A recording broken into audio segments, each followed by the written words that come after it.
Estuve preso en Estados Unidos por cruzar a inmigrantes ilegales por el río Bravo. Cuando salí y fui regresado a México, decidí que ya no haría más viajes por el río, así que me fui a Sonora para cruzar gente por el desierto. La ventaja de este trabajo es que uno cobra lo que quiere. A las personas les saco todo el dinero que pueda, pues hay que pagar a los trailers que los van a mover desde la frontera sur hasta aquí, hay que pagarles la cuota a otras personas involucradas, hay que traer dinero para los sobornos, y además, yo debo ganar dinero, así que mis servicios no son nada baratos. Mis precios, como todo, suben cada año. Cuando empecé, cobraba $1,000 por sacarlos de sus países en Centroamérica y traerlos hasta la frontera, y $4,000 por atravesar el desierto. Actualmente, cobro unos $20,000 por todo el viaje. La forma de pago siempre ha sido la misma. Si la persona que quiere cruzar la frontera tiene familiares en Estados Unidos, me paga el 60% antes de iniciar el viaje y el resto lo cobro cuando dejo a la persona con su familiar. En caso de que la persona no tenga familia del otro lado, me tiene que pagar el 100% antes de cruzar el desierto. Una realidad es que no todas las personas logran sobrevivir al viaje. Por eso yo cobro antes de sacarlos de sus países, ya que hay gente que ni siquiera llega a la frontera. Pueden ocurrir accidentes en la carretera, puede haber problemas con las autoridades o con otros grupos, pueden caer en manos de personas que los explotan, uno nunca sabe, así que es mejor siempre asegurar el dinero. Si la persona no sobrevive al viaje, no hay devoluciones. Si la pesca la patrulla fronteriza, tampoco hay devoluciones. Es más, a veces me ha tocado cruzar familias completas que llevan hasta niños. Una familia de 5 personas puede llegar a pagar hasta $60,000 antes de entrar en el desierto, y si solo sobrevive uno, yo conservo los 60,000, además de que cobro el dinero restante de la persona que sí logró cruzar.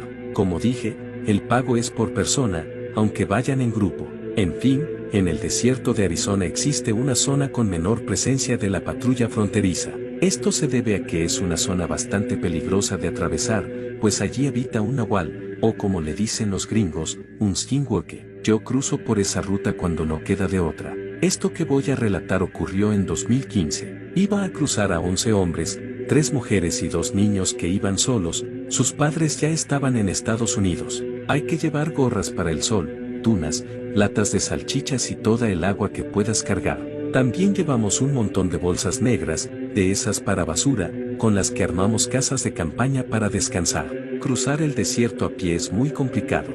Hay un montón de serpientes de cascabel, gatos salvajes y, por supuesto, si uno tropieza, caen los malditos cactus que están llenos de espinas grandes. Hay que estar al pendiente de esos felinos porque, cuando tienen hambre, son muy peligrosos, así que siempre hay que evitar que se acerquen. Eso a veces alarga la ruta y la hace más cansada. Luego hay zonas que son en picada, y todo el suelo está lleno de piedras, por lo que es fácil tropezarse. Al tercer día, como siempre, comenzaron los problemas, pues algunos se confiaron y llevaron poca agua, y claramente, nadie quiere compartir la suya, ya que un trago que compartas es un trago menos que tendrás. Una cosa muy importante es que no nos podemos retrasar por ningún motivo. Si alguien sufre una herida o no puede seguirnos el paso, se va a quedar atrás. No importa si es una mujer o un niño, te acoplas o te quedas atrás en el desierto. Al cuarto día, la gente ya se estaba comenzando a desesperar por la escasez de agua y comida. Los tranquilicé diciéndoles que, por la tarde, llegaríamos a una zona donde hay galones de agua escondidos entre las rocas. Era verdad. Estábamos a unos 6 kilómetros de llegar a la zona del agua cuando una de las mujeres tuvo una caída y se fracturó un pie. Pudo seguirnos el paso por unos 20 minutos hasta que se quedó atrás. Finalmente, llegamos a donde deberían estar los galones, pero el problema fue que estaban rotos, no había agua. La patrulla fronteriza había encontrado el escondite. No nos quedó de otra que seguir caminando.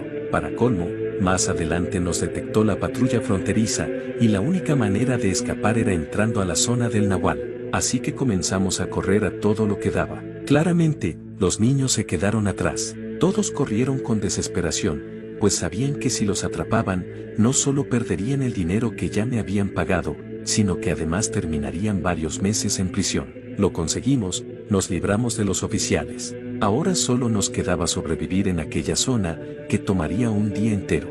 Nos tomamos un rato para descansar. No consideré que fuera el momento de comentarles en qué situación de peligro nos encontrábamos. Volvimos a retomar el paso. No pasaron ni 10 minutos cuando nos topamos con huesos de personas. La gente claramente se asustó. Yo simplemente les recordé que ya no había forma de volver y, si entraban en pánico, terminarían en graves problemas. Una hora después, se terminó el agua, así que decidí tomar un riesgo bastante grande. Nos desviamos para ir a un charco de agua. El charco es pequeño, y el agua tarda muchos días en juntarse, pues viene del subsuelo. El riesgo era que ese charco es donde el nahual toma agua. Llegamos. Todos hicieron cara de asco, pues el agua estaba estancada, tenía esa cosa verde que se forma con el tiempo y olía a excremento. Era agua del nahual. Les dejé claro que esa era la única fuente de agua hasta que saliéramos del desierto, así que, si no tomaban agua, era mejor que se quedaran ahí sentados porque iban a morir de deshidratación. Un señor ya un poco mayor se negó y simplemente se sentó en una roca. Mientras los demás tomaban agua, vi cómo con mucho dolor el señor se quitó las botas, tenía los pies destrozados, sangrando, llenos de ampollas. No continuó con nosotros. Horas más tarde, todos escuchamos un desgarrador grito. El nahual había encontrado al don que se quedó en la roca. Nadie hizo preguntas, algunos soltaron lágrimas, más por miedo que por tristeza, pero todos seguimos adelante. Durante la puesta de sol, me percaté de que el nahual nos había rodeado, nos estaba esperando en una bajada. Les dije a los demás que pararan, tenía que pensar qué íbamos a hacer. No podía ver al nahual, pues esa cosa es del color de la arena y se camufla bastante bien, pero podía escucharlo a lo lejos. Tengo el oído entrenado, así que solo yo notaba el sonido. Es inconfundible, un ruido agudo y rasposo. Alguien debía servir de distracción. Había un muchacho que no tenía familia en Estados Unidos, así que él ya me había pagado toda la feria. Lo separé del grupo para hablar a solas. Le dije que debía distraer a un animal que podía atacarnos. Le señalé dónde estaba y hacia dónde tenía que correr para librarse del animal, ya que le expliqué que esa cosa no era buena trepando. Se negó al principio, pero le aclaré que si íbamos todos por ahí, más de uno sería atacado y no tendríamos ninguna posibilidad de escapar. Lo convencí cuando le dije que, si lo hacía, le regresaría la mitad del dinero que me había pagado. Yo sabía que iba a ser la carnada perfecta para el nahual. El muchacho comenzó a ir rumbo al nahual. Cuando ya estaba lejos de nosotros, les dije a los demás que había llegado el momento crucial. Les expliqué que si lográbamos escapar, todo estaría resuelto. Ellos no entendían, hasta que el muchacho comenzó a correr, suplicando ayuda. Fue en ese momento cuando entendieron que lo que les había dicho no era una broma. Todos vimos cómo el nahual iba persiguiendo al muchacho. Era como un zorro gigante. Entonces comencé a correr y todos me siguieron. El muchacho era rápido, así que logró alejar mucho al nahual. Nadie volteó, solo escuchamos sus gritos. El nahual lo había alcanzado. Solo estuvimos un día más en el desierto, pero logramos sobrevivir. El desierto es peligroso. No le recomiendo a nadie que cruce por ahí, pero si están decididos, primero pregunten si van a cruzar la zona del nahual.